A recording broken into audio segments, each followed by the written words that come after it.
Una calle alborotada. Una discoteca llena de jóvenes.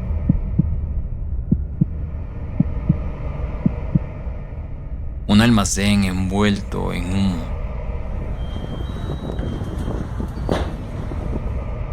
Y un centro comercial donde algunos trabajadores jamás lograron escapar.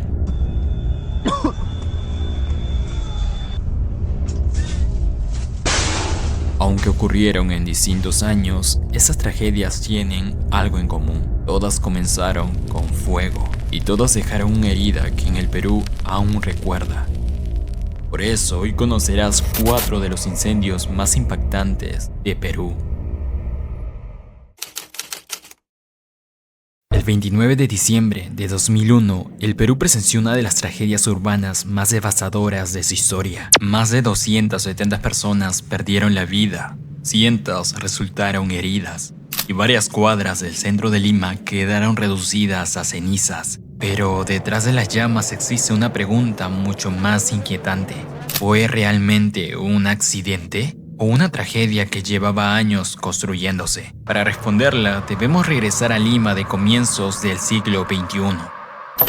A finales de los 90, Mesa Redonda era mucho más que un mercado. Era un centro comercial informal más importante de Lima. Miles de personas acudían diariamente a sus calles buscando productos a precios accesibles. Durante campañas como Navidad y Año Nuevo, la cantidad de visitantes se multiplicaba. Las calles se llenaban, los pasillos desaparecían y avanzar entre la multitud se convertía en una tarea difícil. Para muchos comerciantes era la época más importante del año. En pocas semanas podían obtener gran parte de sus ingresos anuales. Por eso, cada diciembre aparecían más puestos, más mercancía, más compradores y también más riesgo. Lo preocupante es que los problemas no eran desconocidos. Diversos informes ya advertían sobre la saturación de la zona. Las rutas de evacuación eran limitadas. La presencia de material inflamable era constante y el control de la venta de productos pirotécnicos resultaba insuficiente. Las señales de alerta existían, pero nadie imaginaba lo que estaba por ocurrir. Aproximadamente 7 de la noche, miles de personas continuaban realizando compras. Algunos buscaban regalos, otros adquirían productos para celebrar el Año Nuevo. La zona estaba completamente llena. Entonces ocurrió una chispa, un instante casi insignificante, pero suficiente para cambiarlo todo. Según las investigaciones posteriores, un artefacto pirotécnico encendido alcanzó materiales inflamables y el fuego comenzó. Lo que siguió fue una reacción en cadena. Los productos inflamables comenzaron a arder. Los fuegos artificiales almacenados explotaban constantemente. Cada explosión generaba nuevas llamas. Cada llama provocaba nuevas explosiones. El incendio crecía de manera incontrolable. Las calles se convirtieron en trampas. El humo reducía la visibilidad. La temperatura aumentaba rápidamente y el pánico comenzó a extenderse. Marta de la Cruz, una de las sobrevivientes del siniestro, nos cuenta lo siguiente. Y ahí es donde vi que salían pues unas luces, ¿no?, de artefactos pirotécnicos. ¿Qué hice? Corrí. Mientras miles intentaban escapar, los bomberos corrían en dirección contraria, hacia el fuego, hacia las explosiones, hacia el peligro. Las condiciones eran extremas, el acceso era complicado y la intensidad del incendio superaba cualquier escenario habitual. Durante horas, los equipos de emergencia lucharon para controlar las llamas, pero el fuego había dejado una huella profunda. Abelardo Coello Gil, brigadier mayor del grupo de bomberos, dijo que fue el incendio más trágico que tuvo en toda su vida, sobre todo de que tuvieron tantas muertes sin tenerlo por qué. Cuando el humo comenzó a disiparse, apareció la verdadera dimensión de la tragedia. Calles enteras habían desaparecido, negocios quedaron reducidos a escombros, familias buscaban desesperadamente información sobre sus seres queridos, y el país entero observaba con incredulidad. Algunos cuentan que las calles estaban llenas de los restos derretidos de las personas, otras que en altas horas de la noche se escuchan los lamentos de las personas fallecidas. Con el incendio controlado surgió una pregunta: ¿quién era responsable? Las investigaciones apuntaron a múltiples factores: venta masiva de pirotecnia, ausencia de medida de seguridad, congestión urbana, deficiencias en la fiscalización y una serie de advertencias que nunca fue atendida completamente. La tragedia había revelado problemas mucho más profundos que un simple incendio.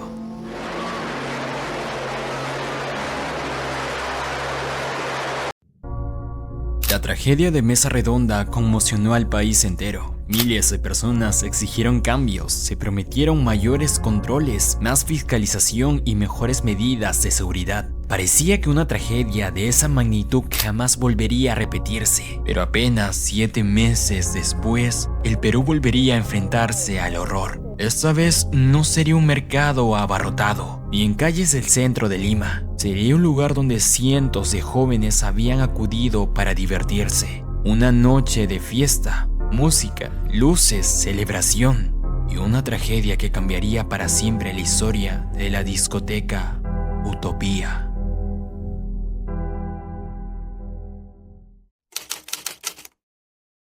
En la madrugada del 20 de julio del 2002, cientos de jóvenes llegaron a la discoteca Utopía, ubicada dentro del Jockey Plaza del distrito de Santiago de Surco. Muchos celebraban cumpleaños, otros el fin de los exámenes, algunos incluso festejaban su graduación universitaria. Pero nadie imaginaba que esa sería la última noche de sus vidas.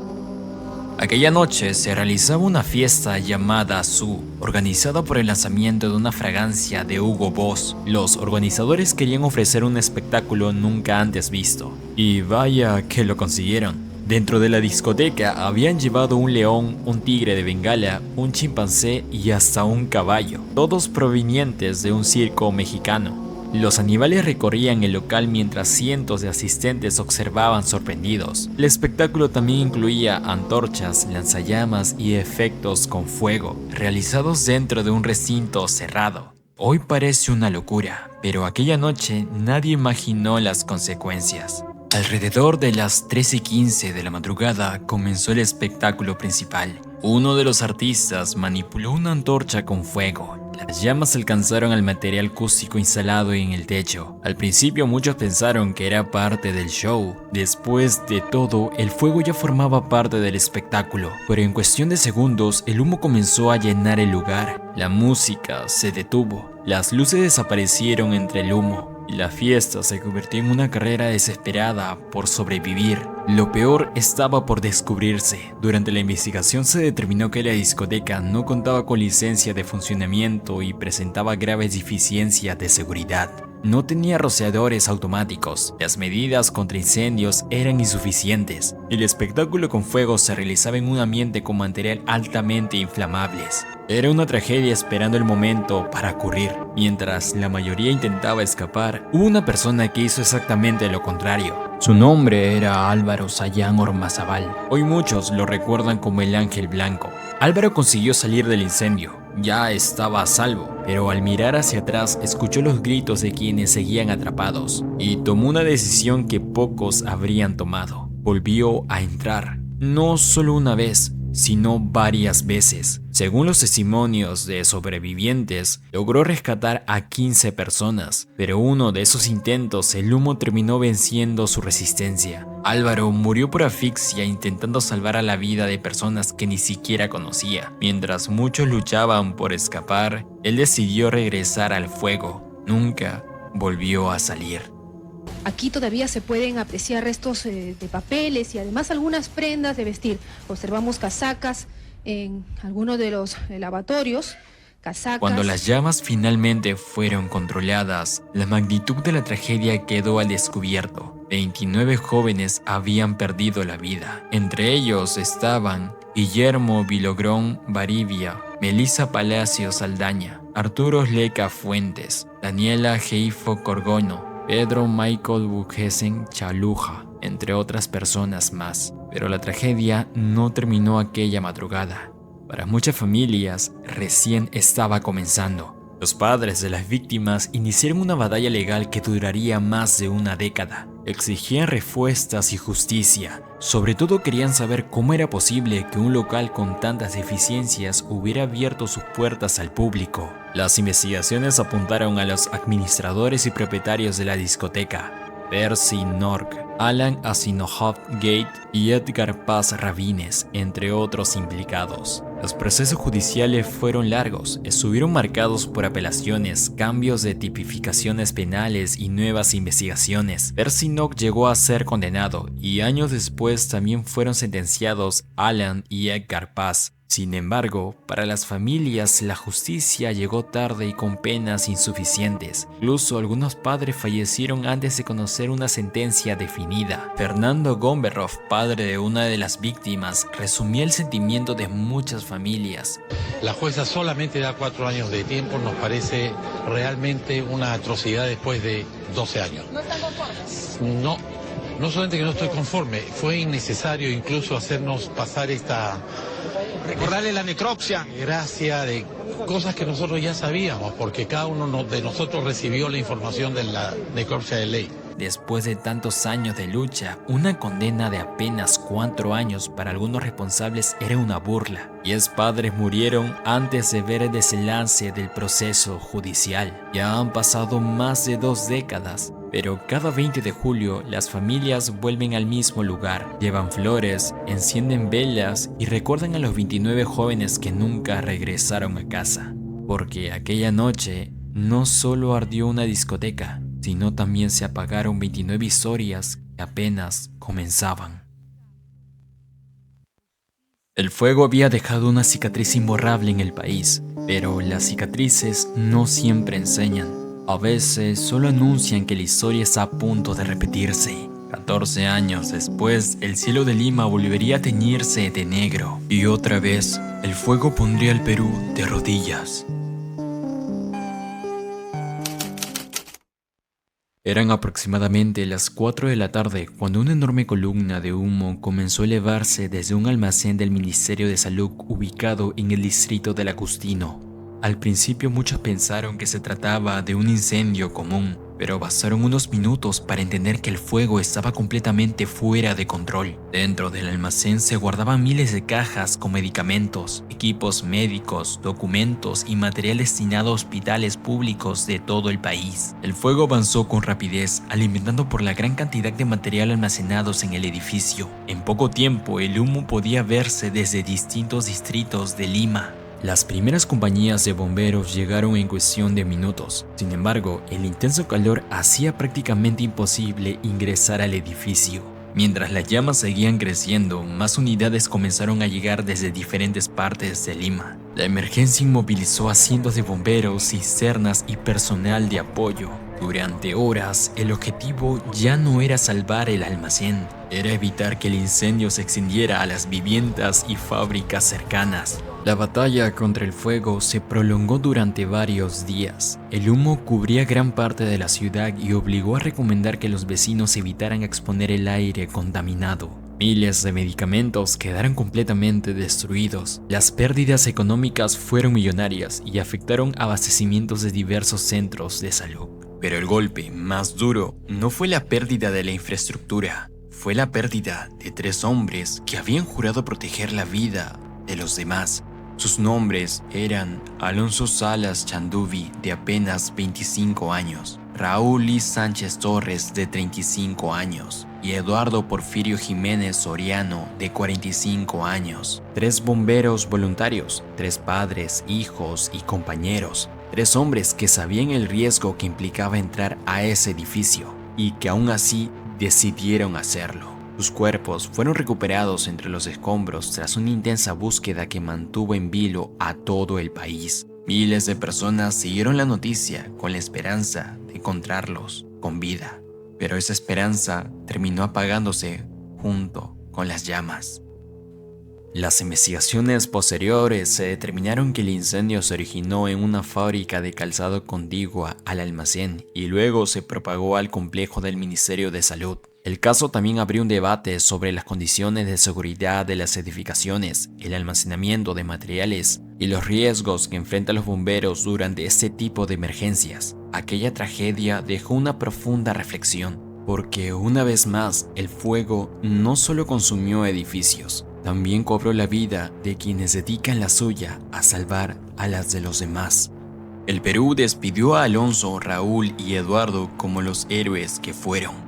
Y muchos pensaron que una tragedia de esa magnitud bastaría para cambiar las cosas. El incendio de Minsa dejó en evidencia que el Perú seguía teniendo serias deficiencias en material de prevención. Parecía otra advertencia, otra oportunidad para corregir errores. Pero el país volvería a descubrir de la peor manera que las lecciones aún no habían sido aprendidas.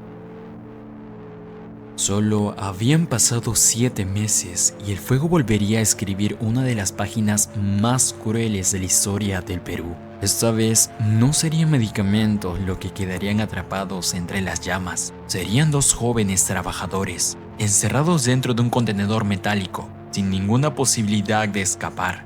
El incendio del centro comercial Nicolini estaba por comenzar.